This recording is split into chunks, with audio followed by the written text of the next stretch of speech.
Dance എന്ന് പറയുമ്പോൾ തന്നെ നമ്മളെല്ലാവർക്കും ഓർമ്മ വരുന്ന ഒരു മുഖമാണ് ശ്രീ പ്രഭുദേവയുടേത്. അന്ന് വരെ സിനിമാ ലോകം കണ്ടുമടുത്ത നൃത്തച്ചുവടുകൾക്ക് അതീതമായി പുതിയൊരു നൃത്താനുഭവം നമുക്ക് സമ്മാനിച്ചുകൊണ്ടായിരുന്നു ശ്രീ പ്രഭുദേവയുടെ കടന്നുവരവ്. അദ്ദേഹത്തിൻ്റെ ഡാൻസും അദ്ദേഹത്തിൻ്റെ പേരും പിന്നീട് ചരിത്രമാവുന്നത് അദ്ദേഹത്തിൻ്റെ വ്യത്യസ്തമായ ശൈലി കൊണ്ട് തന്നെയായിരുന്നു.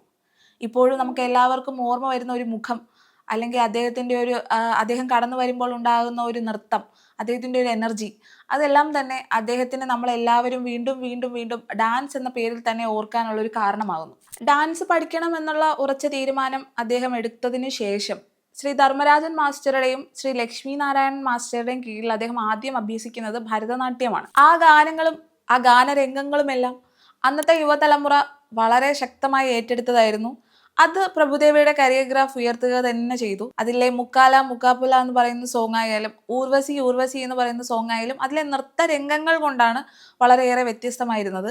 അതുവരെ കണ്ട് പരിചയമില്ലാത്തൊരു രീതിയിലാണ് ആ ഡാൻസ് സ്റ്റെപ്പുകളെല്ലാം ഉണ്ടായിരുന്നത്. അതിനുശേഷം പ്രഭുദേവയുടെ പേര് വളരെയേറെ എല്ലാവരും ചർച്ച ചെയ്യപ്പെട്ടതായിരുന്നു. അദ്ദേഹത്തിന് ഒരുപാട് പേരുകൾ അതിനുശേഷം നേടിക്കൊടുത്ത ഒരു ചിത്രം കൂടിയായിരുന്നു അത്. തെന്നിന്ത്യയിലെ മൈക്കിൾ ജാക്സൺ എന്നും എല്ലുകളില്ലാത്ത മനുഷ്യൻ എന്നുകൂടിയൊക്കെ അദ്ദേഹത്തിനെ അന്ന് അറിയപ്പെടുകയുണ്ടായി. 2019 അദ്ദേഹത്തിന് രാജ്യം പത്മഭൂഷൺ നൽകി ആദരിച്ചു. തന്റെ വ്യക്തി ജീവിതത്തിൽ നേരിട്ട വിവാദങ്ങളോ കഷ്ടപ്പാടുകളോ ഒന്നും അദ്ദേഹത്തിന്റെ ഉയർന്നു വന്ന കരിയറിന് തടസ്സമായില്ല.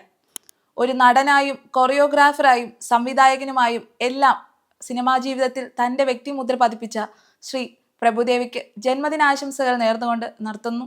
നന്ദി, നമസ്കാരം.